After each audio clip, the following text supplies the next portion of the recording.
আচ্ছা, কারশফের সূত্রাবলী এবং তড়িৎ সংক্রান্ত পরিমাপ এই চ্যাপ্টারে কারশফের সূত্রগুলো আলোচনা করা হয়ে গেছে। প্রথম সূত্র, দ্বিতীয় সূত্র আলোচনা করে ফেলেছি আমরা। এবারে আর দুটো জিনিস তোমাদের বাকি আছে এই চ্যাপ্টারে। একটা হচ্ছে পোটেনশিওমিটার, আরেকটা হচ্ছে হুইটস্টোন ব্রিজ। আর হুইটস্টোন ব্রিজেরই অ্যাপ্লিকেশন মিটার ব্রিজ। এই তিনটে জিনিস আছে। তো এখন আমি পোটেনশিওমিটার সম্পর্কে আলোচনা করছি। তো পোটেনশিওমিটার নামটার সঙ্গে তোমরা পরিচিত হয়েছো কোথায় না, যখন কোষের তড়িৎচালক বল আর বিভব প্রভেদের মধ্যে যখন পার্থক্য করা হয়, তখন তোমরা পড়েছিলে যে তড়িৎচালক বল পরিমাপ করা হয় পোটেনশিওমিটার যন্ত্রের সাহায্যে, আর বিভব প্রভেদ মাপা হয় ভোল্টমিটার যন্ত্রের সাহায্যে। তো পোটেনশিওমিটার যন্ত্র এখানে তোমরা নামটা শুনেছিলে, কিন্তু কিভাবে পোটেনশিওমিটার যন্ত্রের সাহায্যে যে কোনো কোষের তড়িৎচালক বল বা দুটো অজানা কোষের তড়িৎচালক বলের মধ্যে তুলনা করা বা কোনো কোষের একটা অভ্যন্তরীণ রোধ কীভাবে নির্ণয় করা হয় এ সম্পর্কে আমরা আলোচনা করব। তো এখানে দুটো থিওরি পরীক্ষায় পড়ে, দুটোর মধ্যে একটা তো পড়েই প্রত্যেক বছরই ঘুরিয়ে ফিরিয়ে। এক নম্বর হচ্ছে পোটেনশিওমিটারের সাহায্যে দুটো কোষের তড়িৎচালক বলের তুলনা করবে কিভাবে, আরেকটা হচ্ছে পোটেনশিওমিটার যন্ত্রের সাহায্যে কোষের অভ্যন্তরীণ রোধ কিভাবে নির্ণয় করবে। এই দুটো থিওরি তোমাদের ঘুরিয়ে ফিরিয়ে পড়ে, এবছর এটা পড়লে পরের বছর এটা, এইভাবে। তো ওইগুলোই আমরা আলোচনা করব এখানে। তার আগে পোটেনশিওমিটার যন্ত্রটা কি একটু জানিয়ে দিই। তো পোটেনশিওমিটার যন্ত্রটা কিছুই নয়, এইরকম এবি একটা লম্বা তার আছে, ঠিক আছে। তারটা হচ্ছে ম্যাঙ্গানিনের তৈরি তার, সুষম দৈর্ঘ্যের তার। তারটার প্রতি একক প্রস্থচ্ছেদ সব জায়গায়, প্রস্থচ্ছেদের ক্ষেত্রফল সব জায়গায় সমান হবে, সুষম প্রস্থচ্ছেদের তার, ঠিক আছে। এবং তারটার প্রতি একক দৈর্ঘ্যের রোধ সব জায়গাতেই সমান হবে। এখানে 1 সেমি দৈর্ঘ্যের রোধ যা, পরের 1 সেমিতেও তাই, পরের 1 সেমি দৈর্ঘ্যের রোধও তাই, ঠিক আছে। তো ধরে নিচ্ছে, এবং এবি তারটার দৈর্ঘ্য হচ্ছে এল।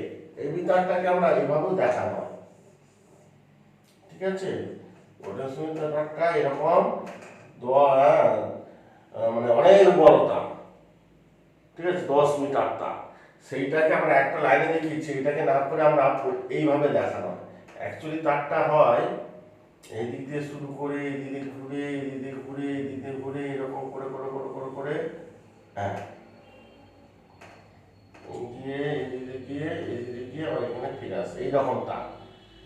এইটা একদম ফার্স্ট তার, সেকেন্ড তার, 4, 5, 6, 7, 8, 9, 10, 10তম তার, ঠিক আছে। একটাই তার, এবার ঘুরিয়ে ফিরিয়ে পেঁচিয়ে আনা হবে। তো আমরা এইভাবে না দেখিয়ে তারটাকে আমরা এইভাবে, অথবা অনেক বইয়েতে তোমাদের এইভাবে দেখানো আছে এই তারটাকে, ঠিক আছে। তো বোঝার সুবিধার জন্য আমি এই তারটাকে এইভাবে এঁকেছি, কিন্তু অ্যাকচুয়ালি তারটাকে অন্যান্য বইতে এইরকম নিয়মে আছে, তোমার দরিময়তে বইতে এইভাবে দেখানো আছে, ঠিক আছে। কিন্তু অ্যাকচুয়ালি প্র্যাকটিক্যাল যখন করবে, প্র্যাকটিক্যাল আছে তো ক্লাস 12-এ, প্র্যাকটিক্যাল বইতে পোটেনশিওমিটার তারটাকে এইভাবে দেখানো হয়, এবি এবি সোজা এটা এরকম বাঁকানো। ওকে, নো প্রবলেম, কোনো অসুবিধা নেই। তো বোঝানোর সুবিধার জন্য আমি এইভাবে এঁকেছি। তো এবি তারটা দুটো প্রান্তকে একটা ব্যাটারির সঙ্গে যোগ করেছি। ব্যাটারির ভোল্টেজ ধরো ই, তাহলে এই ভোল্টেজের সঙ্গে একটা সমান্তরাল সমবায় যুক্ত, তাহলে ব্যাটারির যা টোটাল ভোল্টেজ, এখানেও টোটাল ভোল্টেজ কি হবে, ই হবে। তাহলে এবি তারের দৈর্ঘ্য লিখেছি ক্যাপিটাল এল, ঠিক আছে। তো এল দৈর্ঘ্যের মধ্যে টোটাল ভোল্টেজ করেছি, তারটার প্রতি একক দৈর্ঘ্যে ভোল্টেজ কত হবে, ই বাই এল। সেইটাকে আমরা সিগমা দিয়ে প্রকাশ করি, কি দিয়ে, সিগমা, মানে একক দৈর্ঘ্যে বিভব পতন প্রতি একক দৈর্ঘ্যে, প্রতি 1 সেমি দৈর্ঘ্যে অত ভোল্টেজ। এবার তারটার দৈর্ঘ্য ধরো আমি স্মল এল দৈর্ঘ্য নিই, এসি, তাহলে স্মল এল দৈর্ঘ্যে বিভব পতন কত হবে, এল ইনটু সিগমা। একক দৈর্ঘ্য বিভব পতন সিগমা, এল দৈর্ঘ্য বিভব পতন কত হবে এল ইনটু সিগমা বা সিগমা ইনটু এল, ঠিক আছে, এল দৈর্ঘ্য বিভব পতন এইটার সঙ্গে। তার মানে এইখানে ভোল্টেজ ভি সমান কি হলো এল ইনটু সিগমা।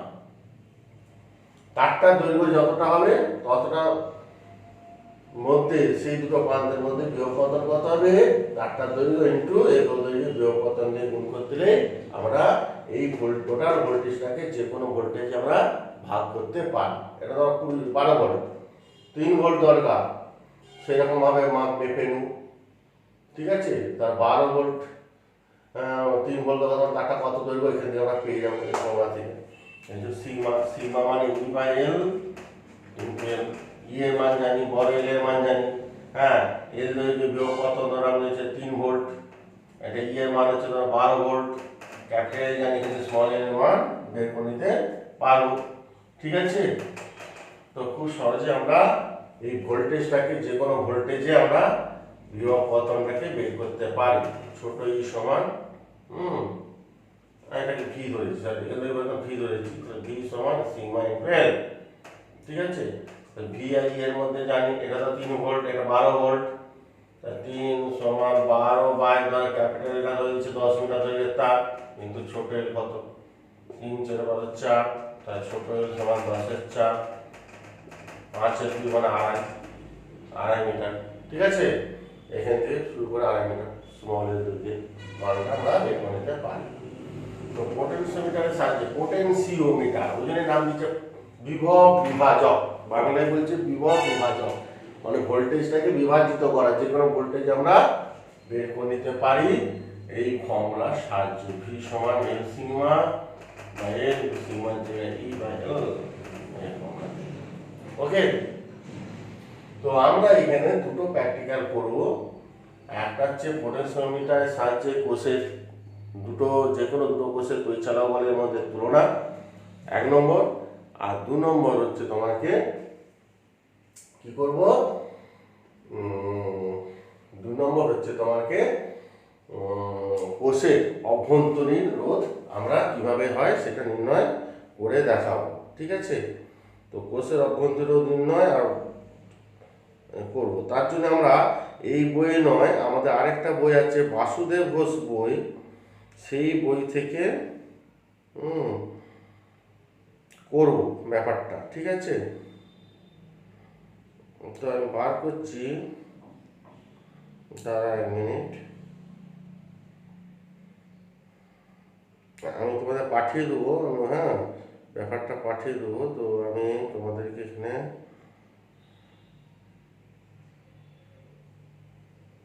একটু দাঁড়া, ওয়েট করো একটু দাঁড়া।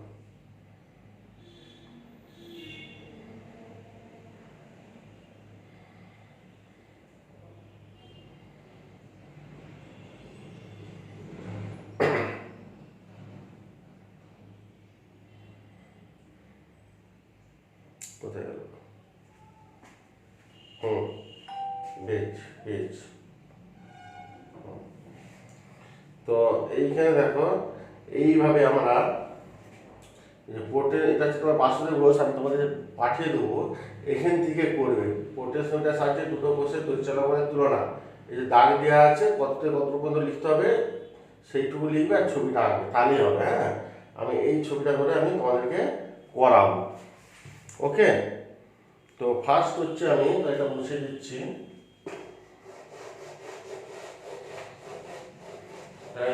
দোয়ারি মজুমদার বই থেকে করার দরকার নাই, তোমরা করবে বাসুদেব ঘোষের বই। তোমাদের কাছে তো বাসুদেব ঘোষের বই নেই, তাই আমি এই মোবাইল থেকে হোয়াটসঅ্যাপে তোমাদের গ্রুপে সেন্ড করে দেবো। তো 1 নম্বর হচ্ছে ফার্স্ট, যেটা হচ্ছে পোটেনশিওমিটারের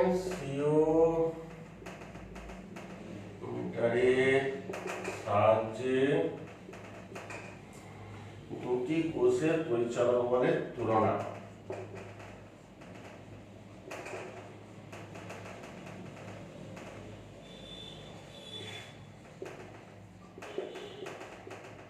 তুলনা করবে কি হবে, তার জন্য এই ছবিটা ভালো করে আঁকবে। আমি যেটা আঁকছি এইদিকে আঁকছি, ধরো এই যে এবি তার বলেছে, এবি তারটাকে আমরা এইভাবে দেখাবো, ঠিক আছে, এই বিতারটাকে আমরা দেখালাম। ঠিক আছে, এই বিতারের সঙ্গে একটা মোটামুটি ওই যে ব্যাটারিটা ছিল সেই ব্যাটারিটা দিলাম। ঠিক আছে, এই বিতারের সঙ্গে সেই ব্যাটারিটা দিলাম, ব্যাটারি সি ব্যাটারি। আচ্ছা, এবি নাম করে আর বইতে B1 B2 দিয়েছে। ঠিক আছে, এটা B1 B2 নাম দিলাম। এইটার সঙ্গে একটা রিওস্ট্যাট RH, তারপরে একটা চাবি হয়ে যুক্ত। ঠিক আছে, কে এটা রিওস্ট্যাট রোধ, পরিবর্তনশীল রোধ, এটা এর সঙ্গে যুক্ত। এবার এর সঙ্গে দুটো কোষ আছে, একটা হচ্ছে তোমাকে একটা কোষ আর একটা তুলে দাও একটা কোষ, C1 কোষ, এটা C2 কোষ। ঠিক আছে, 1 নম্বর পয়েন্ট 2 নম্বর পয়েন্ট আছে। তো প্রথমে এটা 3 নম্বর, এটা K1 চাবি। K1 চাবির সাথে 3 এর সঙ্গে 1 যোগ করবো, আবার 3 এর সঙ্গে 2 যোগ করবো। 3 এর সঙ্গে যখন 1 যোগ করবো তখন এটা ডিটাচ, এটাতে কারেন্ট যাবে না। আবার 3 এর সঙ্গে যখন 2 যোগ করবো, এটা খুলে, এটা 3 এর সঙ্গে যখন 2 যোগ করব তখন কি করব, এটাতে কারেন্ট যাবে, এটাতে যাবে না। ঠিক আছে, তো যাই হোক 3 এর সঙ্গে 2 যোগ করবো। তারপর এখান থেকে তোমাদের একটা গ্যালভানোমিটার আছে, এই দিক দিয়ে এসে এটা হচ্ছে জকি। জকি মানে এই অংশটাকে এই তারের বিভিন্ন জায়গায় স্পর্শ করা যায়। ঠিক আছে, মানে টিপলে পরে স্পর্শ হবে, ছেড়ে দিলে ডিটাচ হয়ে যাবে, তারের সঙ্গে ডিটাচ হয়ে যাবে, কানেকশন হবে না। কারণ এই তারে এই যে B1 B2 তারে বিভিন্ন জায়গায় আমি স্পর্শ করব, এটাকে জকি জে দিয়ে প্রকাশ করা হয়। ঠিক আছে, এই হচ্ছে ছবিটা, ফিগারটা দাঁড়াবে। তো প্রথমে আমরা কি করব, ধরো আমি এই আরেকটা জিনিস খেয়াল রাখবে, এই সব ব্যাটারিগুলোর পজিটিভ মেরুগুলো দেখো B1 এর সঙ্গে যুক্ত হবে। C1 ব্যাটারিও পজিটিভ মেরু B1 এর সঙ্গে, C2 ব্যাটারিও পজিটিভ মেরু B1 এর সঙ্গে, C ব্যাটারিও পজিটিভ মেরুটা B1 এর সঙ্গে যোগ হবে। ঠিক আছে, এটা কিন্তু খেয়াল রাখতে হবে, পজিটিভ মেরু যেন সেম হয়। ভালো করে দেখো, লক্ষ্য করো, নাহলে কিন্তু আমাদের প্র্যাকটিক্যাল করা যাবে না। এবারে আমি হচ্ছে ধরো 1 নম্বরের সঙ্গে 3 নম্বর যখন কানেকশন করছি, এখানে ব্যাটারি সুইচ আছে, সুইচ অন করে দিলাম, কানেকশন করে দিলাম, এটার সঙ্গে এটা কানেকশন করে দিলাম। তাহলে কি হবে, তখন এটা এই ব্যাটারির কোনো ফাংশন নেই, তখন এই ব্যাটারিটার ফাংশন। এবারে আমরা কি করব, চকিটাকে বিভিন্ন জায়গায় স্পর্শ করব, স্পর্শ করে দেখবো গ্যালভানোমিটারের কাঁটা কোথায় বিক্ষেপ হচ্ছে না, অর্থাৎ গ্যালভানোমিটারটা নিষ্পন্দ বিন্দু আছে, অর্থাৎ গ্যালভানোমিটারের কারেন্ট 0, গ্যালভানোমিটার দিয়ে কোনো কারেন্ট যাবে না। কারেন্ট না গেলে গ্যালভানোমিটারটা তো দেখতে এরকম 0 এরকম ভাগ থাকে, বুঝতে পারছো? এদিকে 0 1 2 3, এইদিকেও 1 2 3 4 এরকম হবে। মোটামুটি গ্যালভানোমিটার যন্ত্রটা দেখতে এইরকম। যদি কারেন্ট না যায়, এই কাঁটাটা 0-র ঘরে থাকবে, কাঁটাটা 0-র ঘরে থাকবে। কারেন্ট গেলে কাঁটাটা এই দিক দিয়ে কারেন্ট যায়, তখন কাঁটাটা এই দিকে বিক্ষেপ হবে। সাপোজ ধরে নিচ্ছি কারেন্ট যদি উল্টো দিকে প্রবাহিত হয়, তখন কাঁটাটা উল্টো দিকে, তখন এই দিক দিয়ে কাঁটাটা এই দিকে আসবে। ঠিক আছে, কারেন্ট ঘড়ি কাঁটার দিকেও আসতে পারে, বা ঘড়ি কাঁটার বিপরীতে যেতে পারে। ঘড়ি কাঁটার দিকে এলে কারেন্ট ধরো এই দিকে ঘুরলো, আর ঘড়ি কাঁটার বিপরীতে কারেন্ট গেলে উল্টো দিকে ঘুরলো। ঠিক আছে, তো আমাদের এই জকিটাকে এই তারের বিভিন্ন জায়গায় স্পর্শ করে করে দেখতে হবে কোথায় কাঁটাটা বিক্ষেপ হচ্ছে না, অর্থাৎ কাঁটাটা এই 0-র দাগে রয়েছে। তার মানে বুঝে নেবো তখন এর মধ্যে কোনো কারেন্ট যায়নি। কারেন্ট যায়নি কেন, তখন নিশ্চয়ই তাহলে তখন বুঝে নেবো এর যা ভোল্টেজ, এর ভোল্টেজ এর তো একটা ভোল্টেজ, ধরো এই জায়গাতে ধরছি আমি কাঁটা বিক্ষেপ হচ্ছে না, ধরছি আমি তারটা দৈর্ঘ্য ধরছি, এটা L1 দৈর্ঘ্যে রাখার জন্য কাঁটা বিক্ষেপ হচ্ছে না। তার মানে এই ভোল্টেজ একটা ফ্র্যাকশন এখানে ড্রপ হচ্ছে, সেই ভোল্টেজ আর এই ব্যাটারি ভোল্টেজ, এই ব্যাটারি ভোল্টেজ হচ্ছে E1 আর এই ব্যাটারি ভোল্টেজ হচ্ছে E2, এই ব্যাটারি ভোল্টেজ সঙ্গে এই ব্যাটারি ভোল্টেজ সমান হয়ে যাচ্ছে। তার মানে আমরা বলতে পারি E1 সমান সিগমা ইনটু L1। L1 যদি নিষ্পন্দ বিন্দু পাওয়া যায়, তাহলে আমি বলেই নিয়েছি যে পোটেনশিওমিটার তারের প্রতি একক দৈর্ঘ্যে বিভব পতন হচ্ছে সিগমা। তাহলে L1 দৈর্ঘ্যে বিভব পতন কত হবে? Sigma L1। তাহলে এর ভোল্টেজ এই ব্যাটারি ভোল্টেজ সমান আর বিপরীতমুখী, কারণ এটা প্লাস মাইনাস যেমন এটা বুঝে নিতে হবে, এটা প্লাস এটা মাইনাস, কারণ এটা একটা ব্যাটারির মতন কাজ করছে। তাহলে এর ভোল্টেজ কত? Sigma L1। এই যে কারেন্ট পাঠাতে চাইবে, আবার এই কার্শফের সূত্র অনুযায়ী এর ভোল্টেজ E1, L2 দিয়ে কারেন্ট পাঠাবে। দুজনের ভোল্টেজ সমান হলে আর বিপরীত দিক হওয়ার জন্য টোটাল ভোল্টেজ 0, তাই না? তাহলে কারেন্ট যাবে না, রেজাল্টের মধ্যে। তার মানে E1 সমান সিগমা L1, সেটা আমি লিখেছি এখানে, ঠিক আছে? সেটা আমি এখানে লিখেছি, এটা একটা কনভেনশন। ঠিক অনুরূপে এবার 1 আর 3 এর সঙ্গে ডিসকানেক্ট করে 2 আর 3 এ যোগ করে দেব। তাহলে এটা কোনো ফাংশন থাকবে না, তো এটাতে কারেন্ট ফাংশন থাকবে। আবার জকিটাকে তারের বিভিন্ন জায়গায় স্পর্শ করাবো, স্পর্শ করে নিষ্পন্দন বিন্দু বের করবো। দ্বিতীয় ক্ষেত্রে তো হচ্ছে L2 দৈর্ঘ্যে নিষ্পন্দন বিন্দু পাওয়া গেল। তা দ্বিতীয় ক্ষেত্রে তখন এই ব্যাটারির ভোল্টেজ E2 সমান কত হবে? Sigma into L2। অতএব 1 আর 2 ভাগ করে দাও, 1/2 করে পাই। তাহলে E1/E2 সমান L1/L2। ঠিক আছে?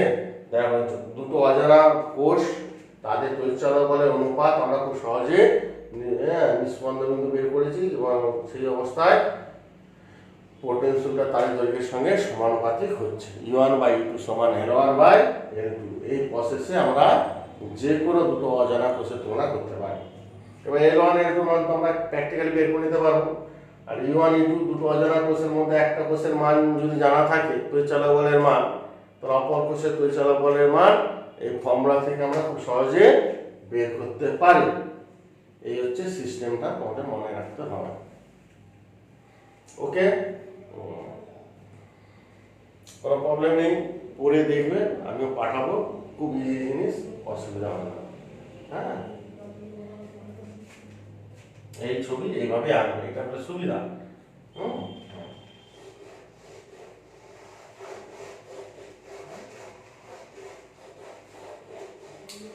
আর একটা আছে পোটেনশিওমিটারের সাহায্যে কোষের অভ্যন্তরীণ নির্ণয়।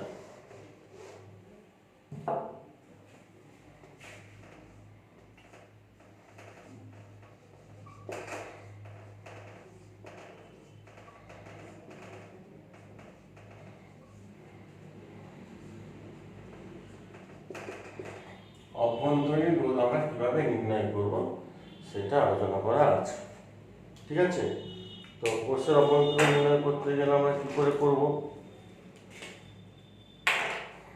এরও ছবি আছে,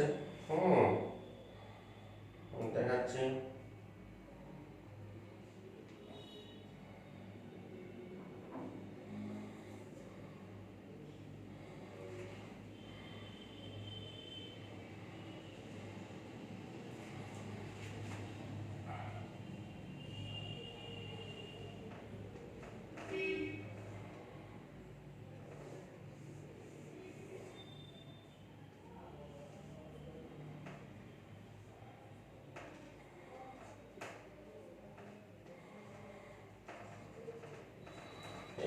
রিওস্ট্যাট, এটা চাবি, এটা C1 ব্যাটারি,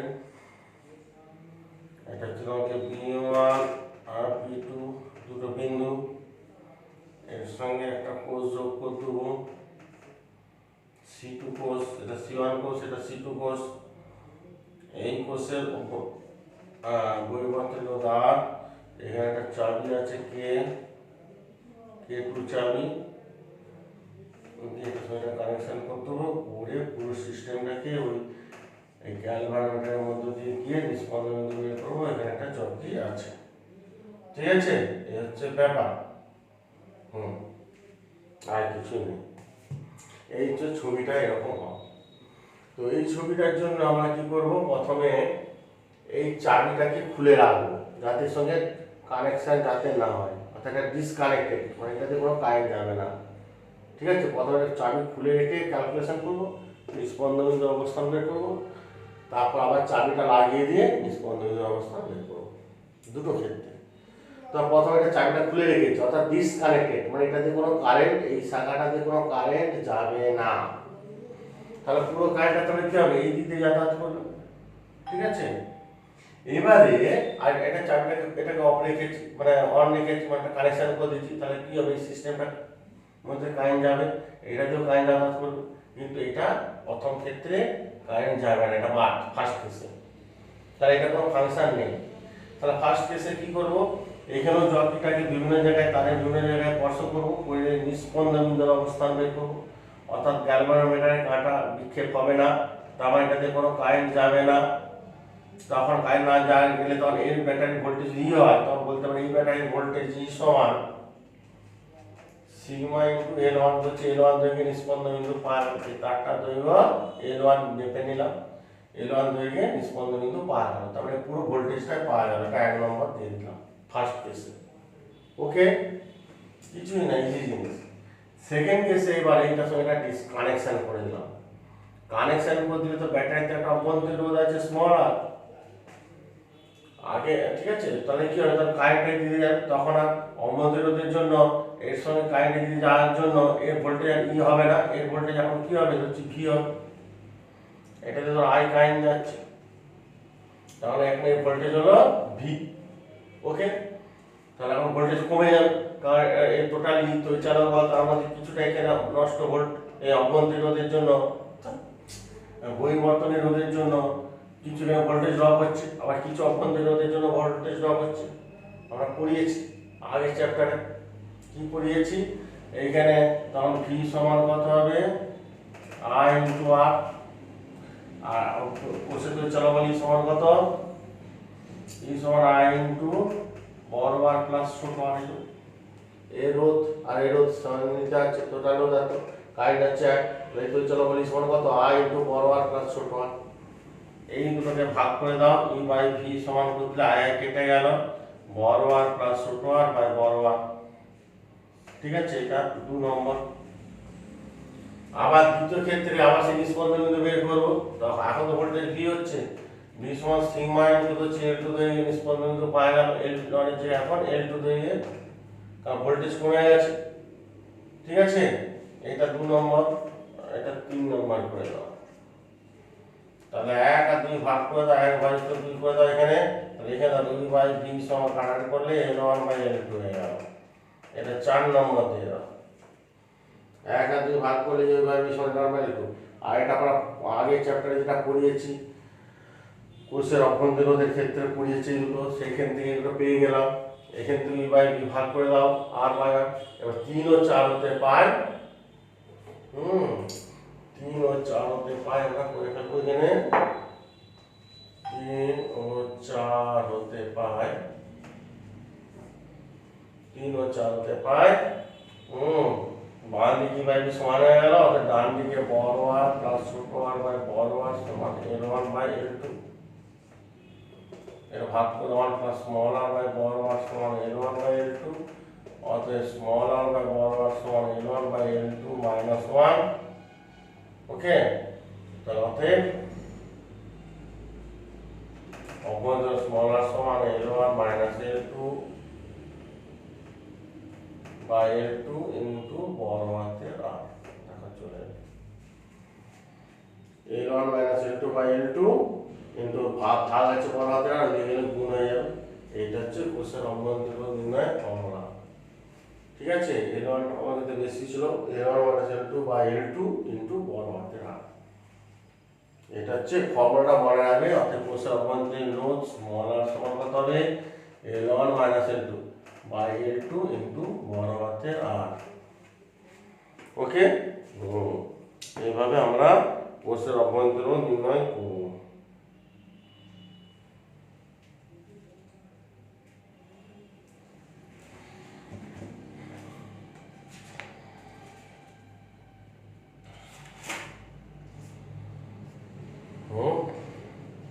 তাহলে হয়ে গেল পোটেনশিওমিটার দুটো জিনিস, এগুলো দেখে নেবে, এগুলোতে অঙ্ক আছে দেখি। হ্যাঁ, এরপর চলে আসি হুইটস্টোন ব্রিজ।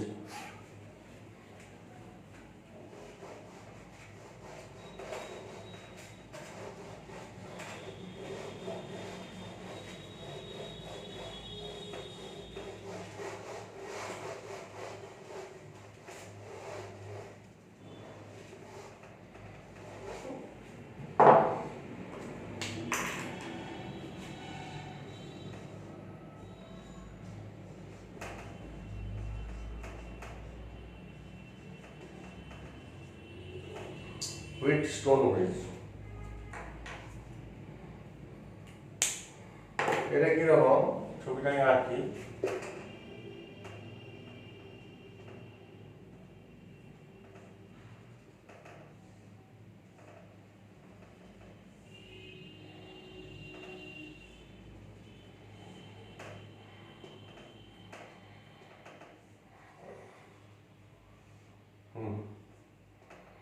চারটে রোধ পি কিউ আর এস, চারটে রোধ। চারটে রোধ আমরা রোধগুলোকে তিন ভাগে ভাগ করতে পারি, জানো তো। একটা হচ্ছে নিম্নমানের রোধ। নিম্নমানের রোধ মানে যাদের রোধ 1 ওহম অপেক্ষা কম তাদের বলে নিম্নমানের রোধ। সাধারণ মানের রোধ হচ্ছে যাদের রোধ হচ্ছে 1 ওহম থেকে 1000 ওহমের মধ্যে। আর একটা হচ্ছে উচ্চমানের রোধ যাদের রোধ হচ্ছে 1000 ওহমের থেকেও বেশি। তো এই যন্ত্রের সাহায্যে সাধারণ মানের রোধ, সাধারণ মানের রোধ অর্থাৎ 1 ওহম থেকে 1000 ওহমের মধ্যে যে কোনো রোধ, অজানা রোধ, অজ্ঞাত রোধ, এই হুইটস্টোন ব্রিজের সাহায্যে আমরা নির্ণয় করতে পারি। ঠিক আছে। তো এখানে চারটে রোধ আছে, তিনটে রোধের মান জানা থাকলে চতুর্থ রোধের মান এই ফর্মুলা থেকে আমরা পাই P/2 সমান R/S। এটাই নির্ণয় করব, চারটে রোধের মধ্যে একটা সম্পর্ক আছে, এটা বের করবো আর কি। ঠিক আছে। তো হুইটস্টোন ব্রিজের সাথে শর্ট কোশ্চেন পারে কিরকম রোধ নির্ণয় করা যায়, সাধারণ মানের রোধ নির্ণয় করা যায়। ঠিক আছে। কিভাবে নির্ণয় করা যায় তার জন্য আপনার ব্রিজটা সম্পর্কে আগে জানতে হবে, তারপর আমরা আলোচনা করবো। হ্যাঁ, এই চারটে বাহুর যে রোধ, একটা রোধ P/2 সমান R/S, এইটাকে বলা হয় প্রথম বাহু। এটা কি বলা হয়? প্রথম বাহু। এইটাকে বলা হয় দ্বিতীয় বাহু হুইটস্টোন ব্রিজের। এইটাকে তৃতীয় বাহু, এটাকে চতুর্থ বাহু বলা হয়। তার চারটে বাহু আছে, প্রথম, দ্বিতীয়, তৃতীয়, চতুর্থ। এইভাবে নয় প্রথম, দ্বিতীয়, তৃতীয়, চতুর্থ, এইভাবে নয় কিন্তু প্রথম, দ্বিতীয়, আবার তৃতীয়, চতুর্থ, PQRS। ভালো করে লক্ষ্য করো। এই এসটা হচ্ছে অজ্ঞাত রোধ, যে অজানা রোধ, যা মান নির্ণয় করবো অজানা রোধ, তা সেটাকে চতুর্থ বাহুতে যোগ করতে হবে। করে আমাদের এই যে দুটো বিন্দু আছে B, এটা CD, C আর D এর মধ্যে একটা গ্যালভানোমিটার যোগ করা আছে। ঠিক পোটেনশিওমিটারের মতনই গ্যালভানোমিটার চারটে বাহু রোধের মানের পরিবর্তন ঘটাবো PQR। এটা তো অজ্ঞাত রোধ, এটা ফিক্স রেখে দিয়ে এগুলো রোধ কমানো বাড়ানো করে আমাকে কি করতে হবে, গ্যালভানোমিটারে কাঁটার বিক্ষেপ যাতে 0 হয়, অর্থাৎ গ্যালভানোমিটারের মধ্যে দিয়ে যদি প্রবাহ না হয় তাহলে গ্যালভানোমিটারে কাঁটার কোনো বিক্ষেপ হবে না। তখন বলবো গ্যালভানোমিটার কাঁটার নিস্পন্দন বিন্দু আছে, সেই অবস্থায় আমরা প্রমাণ করতে পারি P/2 সমান R/S। ওকে, এটা হচ্ছে হুইটস্টোন ব্রিজের প্রতিনিয়ত অবস্থার শর্ত নির্ণয়। তার জন্য একটা ব্যাটারিতে যোগ করতেই হবে, নাহলে কারেন্ট না পাঠালে যাবে কি করে। টোটাল কারেন্ট এলো I, এসে একটা দাঁড়িয়ে দিয়ে I1 গেল, এটাতে I2 গেল। এই কারেন্ট এসে একটাই দিতে আসবে, একটাই দিতে যাবে। এই কারেন্ট এসে একটাই দিতে আসবে, একটাই দিয়ে যাবে। দুটো কারেন্ট যদি সমান আর বিপরীতমুখী হয়ে যায় তাহলে কোনো কারেন্ট যাবে না, কারণ ওটা একটা নিষ্পন্দ অবস্থায় থাকে। তার মানে এখানে IG সমান যদি 0 হয়, IG যদি 0 হয়, IG 0 হলে তাহলে C বিন্দুর ভোল্টেজ আর D বিন্দুর ভোল্টেজ কি হবে, সমান হবে। কারণ VC মাইনাস VD বিভব পার্থক্য যদি 0 হয় তবে কারেন্ট যাবে না। আমরা জানি দুটো বাহু, দুটো বিন্দু ভোল্টেজ সমান হলে, অর্থাৎ দুটোর মধ্যে বিভব পার্থক্য 0 হয়, তাহলে এই শাখায় কোনো কারেন্ট যাবে না। কারেন্ট কখন যায়, উচ্চ বিভব থেকে নিম্ন বিভব। একদিনের ভোল্টেজ বেশি হবে, অপর বিন্দুর ভোল্টেজ কম হবে, তবে কারেন্ট যায়। কিন্তু দুটো বিন্দুর ভোল্টেজ সমান হয়ে যায় তাহলে কারেন্ট কোনো যাবে না। ঠিক আছে। তো আমরা এখানে গ্যালভানোমিটারের যে প্রবাহ IG সেটা কি হবে, 0 হবে। কারেন্ট আসবে না, যদি কারেন্টটা 0 হয়ে যাবে তখন বুঝতে পেরেছ। তখন এই I1 কারেন্টটা পুরোটা দিয়ে যাবে, আর I2 কারেন্টটা পুরোটা তোমার এটা দিয়েই যাবে, I2 কারেন্ট। ঠিক আছে। এটাতে কোনো কারেন্ট যাবে না। তাহলে গ্যালভানোমিটারের প্রতিমিত অবস্থা বা নিষ্পন্দ অবস্থার শর্ত কি না, গ্যালভানোমিটারের প্রবাহ 0 হবে। তার জন্য গ্যালভানোমিটারের দুটো প্রান্ত বিন্দু, একটা C বিন্দু আর D বিন্দু, দুটো বিন্দুর মধ্যে ভোল্টেজ সমান হবে, অর্থাৎ বিভব পার্থক্য 0 হবে। তবে এর মধ্যে দিয়ে কোনো প্রবাহ হবে না। তো সেই অবস্থায় ওই যে আমরা একটু আগে বললাম এই চারটে বাহুর যে রোধের যে অনুপাত P/Q = R/S, এই সম্পর্কটা আমাকে নির্ণয় করতে হবে। ঠিক আছে, তো এটা দু রকম ভাবে নির্ণয় করা যায়। আমাদের যেটা পরীক্ষায় পড়ে ওই কার্শফের সূত্রের সাহায্যে নির্ণয় করতে হবে। তো কার্শফের সূত্রের সাহায্যে নির্ণয় করতে গেলে আমাদের কি করতে হবে? প্রথমে যে কোনো একটা লুপ নিয়ে নাও, ধরো ACDA, এই লুপ যদি নিয়ে নিই ACDA, এই বদ্ধ লুপে কার্শফের দ্বিতীয় সূত্র বা KVL, কার্শফ ভোল্টেজ ল, KVL প্রয়োগ করে পাই এই বদ্ধ লুপে। দেখো এটা দিয়ে I1 কারেন্ট যাচ্ছে, তাহলে কারেন্ট ইনটু P, ঠিক আছে, প্লাস এটা দিয়ে তো কারেন্ট যেহেতু 0, মানে এটা দিয়ে কারেন্ট নাই, তাহলে এটা দিয়ে উল্টো দিকে যাচ্ছে -I2 × R। এটা দিয়ে কারেন্ট আর ঘড়ি কাঁটার দিকে যাচ্ছে, আর এটা দিয়ে কারেন্ট আর ওদের মধ্যে কারেন্ট ঘড়ি কাঁটার যে তীর চিহ্ন বিপরীতে যাচ্ছে, তাহলে ঘড়ি কাঁটার দিকে যদি প্লাস নিই তো এটা ঘড়ি কাঁটার বিপরীতে মাইনাস। আর হবে না, কারণ এখানে IG × 0, তো কিন্তু IG যেহেতু 0, তাহলে এখানে টোটাল কারেন্ট রোধ 0 সমান সামেশন অফ P, কিন্তু এর মধ্যে কোনো এই লুপে কোনো ব্যাটারি নেই, তাহলে সামেশন অফ P এর জায়গায় 0। তাহলে অতএব এখান থেকে দেখো I1P সমান হয়ে গেল I2R, এটা 1 নম্বর সমীকরণ। অনুরূপে CBDC এই বদ্ধ লুপেও KVL প্রয়োগ করে পাই একই জিনিস। তাহলে এই লুপে I1 কারেন্ট যাচ্ছে আর রোধ হচ্ছে Q, I1 কারেন্ট ইনটু রোধ Q, আর এটা হচ্ছে এটা ঘড়ি কাঁটার দিকে তার প্লাস নিয়েছি, আর এই I2 কারেন্ট IS ওদের মধ্য দিয়ে কারেন্টটা উল্টো দিকে যাচ্ছে বিপরীতে, ঘড়ি কাঁটার বিপরীতে, তাহলে মাইনাস হবে I2 × S সমান, এই লুপের মধ্যে কোনো ব্যাটারি নেই, তাহলে ভোল্টেজও নেই, ব্যাটারি ভোল্টেজ 0, তাহলে অতএব I1Q সমান I2 × S, এটা 2 নম্বর হয়ে গেল। এবার 1 আর 2 ভাগ করে দাও, এখন চলে আসবে 1 ভাজিত 2 করে পাই, তাহলে I1P বাই I1Q সমান I2R/I2S, তাহলে কেটে গেল। তাহলে দেখো প্রমাণ হয়ে গেল P/Q সমান R/S। ঠিক আছে, এটা প্রমাণটা আমাদের কার্শফের সূত্রের সাহায্যে প্রমাণটা পরে পড়বে। এই কার্যনীতি কোন নীতিতে কাজ করে আর P/Q সমান R/S সম্পর্কটি প্রমাণ তোমরা করে দেখাবে। আর কি ধরনের রোধ নির্ণয় করা যায় না, সাধারণ মানের রোধ নির্ণয় করা যায়। আর গ্যালভানোমিটারের সুবিধার শর্ত হচ্ছে এই হিউস্টন ব্রিজের এই চারটে বাহু রোধ মানে প্রায় যদি খুব কাছাকাছি হয় তাহলে এটা আরো অনেক সুবিধিত হয়, হ্যাঁ, মানে একটা রোধ 1 ওহম একটা রোধ 100 ওহম, এত ডিফারেন্স নিলে কিন্তু হবে না। খুব কাছাকাছি মানে যদি রোধ থাকে তাহলে এটা অনেক সুবিধি হয়। সুবিধি হয় মানে এই গ্যালভানোমিটারের নিস্পন্দন বিন্দু খুব সহজে আমরা নির্ণয় করতে পারি।